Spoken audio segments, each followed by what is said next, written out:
Yeah, that's what I'm talking about. Hawks win 5-1 over the Ottawa Senators. It happened. It finally happened. They won a game. Yes. I don't know what this feels like anymore. It's felt like an eternity since one of my favorite teams has won a game. But they finally were able to finish a game, and they kept their foot on the gas, and it guided them to a dominating victory. The team finally was able to put forth a complete team effort, and it paid off in a big way. Before we start reviewing the game real quick, this is the first time that the two goaltenders from the back-to-back championships the Penguins won, Matt Murray and Marc-Andre Fleury, are going to face off against each other. I didn't know that until tonight. That's pretty cool. So the first period was actually largely uninteresting, but in the final minute, Brandon Hagel gets a loose puck in front of the net in the slot, and as he's falling down, he roofs it over Matt Murray, and it's 1-0 Hawks going into the first intermission. Brandon Hagel with his second goal of the season, and let's hope that that's the second of many this season for Brandon Hagel. I really hope that he can kind of flourish into another star. Then on the power play early in the second period, it's a nice shot from Ryan Carpenter that gets blocked. Patrick Kane picks up the loose puck in front of the net, and he just dangles it right forehand, backhand, puts it into the net. And that is the Hawks' 10th power play goal this season. They're averaging 1 a game. You know what? At least that's working for us. Well, again, this happened early last season as well, and it's happening early this season. The Hawks are scoring on the power play, and that's at least something. For the majority of the second period, it was pretty after. Not much happened as well. So we go to 2-0 at the intermission. And then we get into the fun part of this game. So the first half of this third period was pretty insane. So this third period had probably one of the weirdest goals I've ever seen scored. Not only this season, but ever. Brandon Hagel's got the puck, and he's going to bring it back in the defensive side of the zone to try and set up another play. And he basically just throws it on net, and it goes in. You know, it would have made a lot more sense if Carpenter tipped it in and just got the simple deflection and Matt Murray missed it. But no, it wasn't like that. In fact, it was much worse. Hagel basically just turns around at the back of the zone, throws it on net, and Matt Murray lets it in. It didn't even touch Carpenter's stick.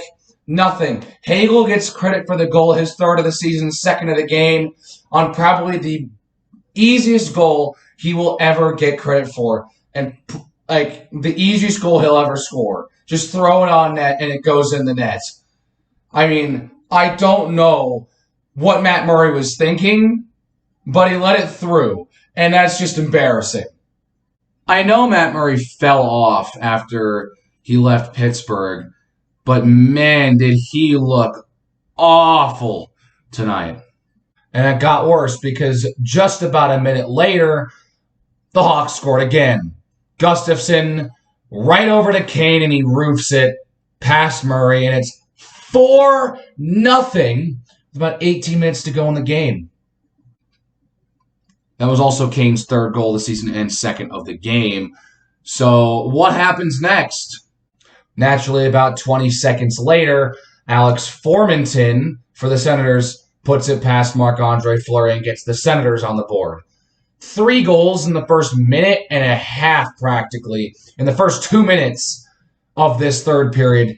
2 of them for the Hawks, 1 for Ottawa, and it's 4-1 as we move on. I was about to say that like it was the end of the period, but it really wasn't. Although it kind of felt like it had more action in those 2 minutes than the rest of the game had. I forgot to mention, that goal Patrick Kane just scored, it passed Steve Larmer for third most all-time goals scored by a Hawks player with, I think, 407 goals for Patrick Kane. He passes Steve Larmer, now third all time. But wait, it gets much, much better. Because Patrick Kane did not only pass Steve Larmer for third most goals scored by a Hawks player, he scored again on a perfect pass from Dominic Kubalik as he's exiting the zone, finds Patrick Kane in stride, moves through the Ottawa defense, and just puts it right past Matt Murray like it was no problem. And boom, it's a hat trick for Patrick Kane. And that's exactly what this team needed. That's what this team needed to win this game. Patrick Kane gets a hat trick, and that goal will put him at third all-time for most points scored by a Hawks player as he passes the legendary Dennis Savard with 1,097 points. Patrick Kane not only gets to third all-time in Hawks history in not one but two categories tonight, passing Steve Larmer for most goals scored with 407 now, and passing Dennis Savard now with most points scored in franchise history at 1,096.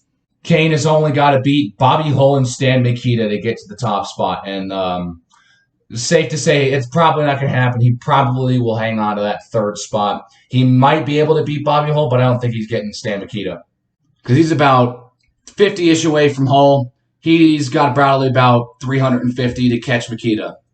Yeah, that's that. Yeah, I don't know. He'd probably have to play another 3 or 4 years to catch him. I don't know. Who knows?